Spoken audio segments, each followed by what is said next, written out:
एक घर में एक बेटी का जन्म। एक घर में एक बेटी ने जन्म लिया। जन्म होते ही माँ का स्वर्गवास हो गया। बाप ने बेटी को गले से लगा लिया। रिश्तेदारों ने लड़की के जन्म से ही ताने मारना शुरू कर दिए कि पैदा होते ही माँ को खा गई मनहूस।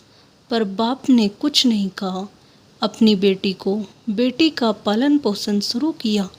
खेत में काम करता और बेटी को भी खेत ले जाता, काम भी करता और भागकर बेटी को भी संभालता। रिश्तेदारों ने बहुत समझाया कि दूसरा विवाह कर लो, पर बाप ने किसी की नहीं सुनी और पूरा ध्यान बेटी की ओर रखा। बेटी बड़ी हुई, स्कूल गई, फिर कॉलेज। हर क्लास में फर्स्ट आई। बाप बहुत खुश होता, लोग बधाइयाँ देते। बेटी अपने बाप के साथ खेत में काम करवाती, फसल अच्छी होने लगी। रिश्तेदार ये सब देखकर चिढ़ गए। जो उसको मनहूस कहते थे वो सब चिढ़ने लग गए। लड़की एक दिन अच्छा पढ़ लिख कर पुलिस में एसपी बन गई। एक दिन किसी मंत्री ने उसको सम्मानित करने का फैसला लिया और समागम का बंदोबस्त करने के आदेश दिए। समागम उनके ही गांव में रखा गया। मंत्री ने समागम में लोगों को समझाया कि बेटा बेटी में फ़र्क नहीं करना चाहिए। बेटी भी वो सब कर सकती है जो बेटा कर सकता है। भाषण के बाद मंत्री ने लड़की को स्टेज पर बुलाया और कुछ कहने को कहा।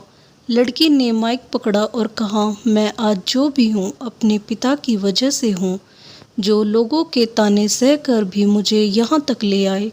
मेरे पालन पोषण के लिए दिन रात एक कर दिया। मैंने माँ नहीं देखी और ना ही कभी पिता से कहा कि माँ कैसी थी, क्योंकि अगर मैं पूछती तो बाप को लगता कि शायद मेरे पालन पोषण में कोई कमी रह गई। मेरे लिए मेरे पिता से बढ़कर कुछ नहीं। बाप सामने लोगों में बैठकर आंसू बहा रहा था। बेटी की भी बोलते बोलते आंखें भर आई। उसने मंत्री से पिता को स्टेज पर बुलाने की अनुमति ली। बाप स्टेज पर आया और बेटी को गले लगाकर बोला, रोती क्यों है बेटी? तू तो मेरा शेर पुत्र है। तू ही कमज़ोर पड़ गया तो मेरा क्या होगा? मैंने तुझको सारी उम्र हंसते देखना है।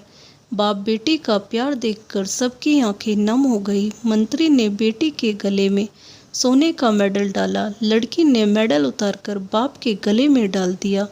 मंत्री ने बोला, ये क्या किया? तो लड़की बोली, मेडल को उसकी सही जगह पर पहुंचा दिया। इसके असली हकदार मेरे पिताजी है। समागम में तालियां बज उठी। यह उन लोगों के लिए सबक है जो बेटियों को चार दीवारी में रखना पसंद करते हैं, पर ये फूल बाहर खिलेंगे अगर आप पानी लगाकर इन फूलों को संभाल सकोगे। दोस्तों, आपको ये कहानी अच्छी लगी तो कहानी को लाइक करें और मेरे चैनल को सब्सक्राइब करना ना भूलें। धन्यवाद। राधे राधे।